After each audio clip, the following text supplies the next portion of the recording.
महाकुंभ में मची भगदड़ में कई लोगों की जान चली गई, लेकिन आखिर ये भगदड़ कैसे मची? एक्चुअली 29 जनवरी मौन अमावस्या के दिन महाकुंभ का तीसरा शाही स्नान था, जिसमें करीब 10 करोड़ से ज्यादा लोग अमृत स्नान के लिए महाकुंभ आए थे। और 28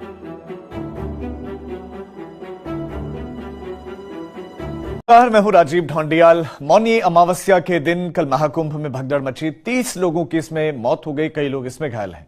आज भी महाकुंभ में श्रद्धालुओं से ज्यादा लोग अमृत स्नान के लिए महाकुंभ आए थे। और 28 जनवरी की रात मौन अमावस्या पर संगम में स्नान करने के लिए लोगों की भीड़ जिस रास्ते से जा रही थी, उसी रास्ते से स्नान कर चुके लोग लौट रहे थे। और रात में 1 से 2 बजे के बीच लोगों की भीड़ बढ़ती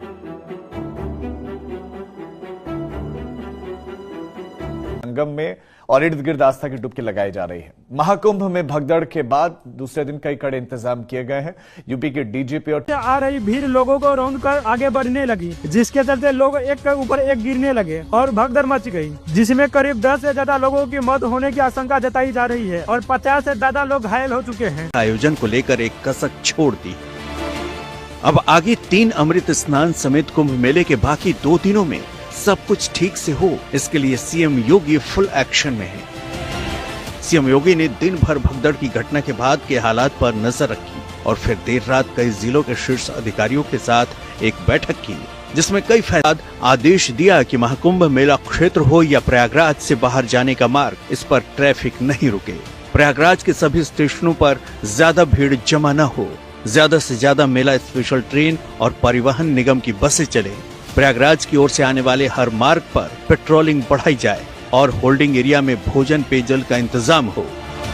सीएम योगी ने भगदड़ की एक गिरने लगे और भगदड़ मच गई, जिसमें करीब 10 से ज्यादा लोगों की मौत होने की आशंका जताई जा रही है और 50 से ज्यादा लोग घायल हो चुके हैं। अयोध्या, वाराणसी और चित्रकूट। ऐसा इसलिए क्योंकि महाकुंभ में आने वाले लाखों श्रद्धालु वाराणसी और अयोध्या में भी दर्शन पूजन के लिए पहुँच रहे हैं। इस बीच रेलवे भी अपने स्तर कुंभ में हालात अब सामान्य है। श्रद्धालुओं के आने का भी सिलसिला जारी है। आपको दिखाते हैं योगी का वो बयान जब भगदड़ में मरने वालों की बात करते हुए वो भावुक हो गए थे। घटना दुखद है, मर्माहत करने वाला है।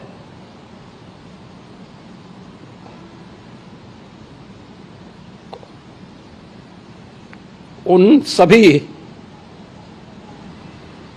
परिजनों के प्रति हमारी पूरी संवेदना है। हम लोग रात्रि से ही लगातार प्रशासन के संपर्क में हैं। मेला प्राधिकरण,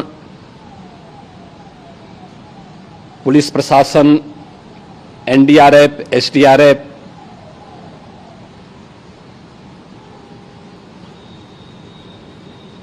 और भी अन्य जितने भी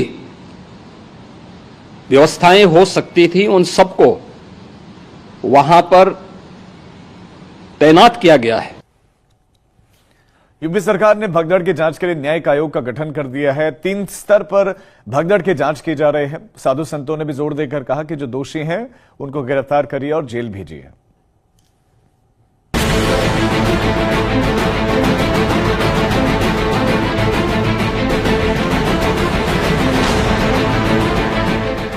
यह हादसा भारी भीड़ के द्वारा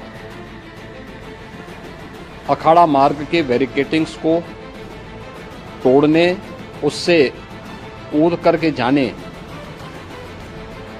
के कारण वहां पर हुआ है।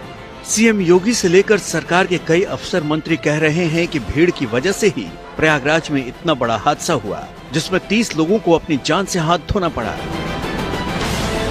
योगी भीड़ की मनमानी और बैरिकेडिंग तोड़ने को हादसे की वजह बता रहे हैं, तो उनकी ही सरकार के एक मंत्री तो एकदम आगे निकल जाते हैं। संजय निषाद कहते हैं कि जहां इतनी भीड़ होती है, इतना बड़ा प्रबंधन होता है, तो वहां ऐसी छोटी मोटी घटना हो जाती है।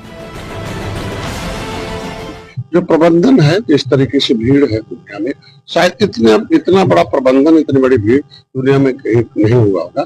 तो जहाँ इतना बड़ा प्रबंधन और इतना बड़ा भीड़ होती तो छोटी मोटी कहीं न कोई घटना हो जाती। ये घटना हमारे लिए दुखद है। मैं चाहता हूँ आगे न हो, उसके लिए हम लोग पूरी सरकार मुस्तैद है। ये तो आपने सीएम से लेकर मंत्रियों की बात सुनी।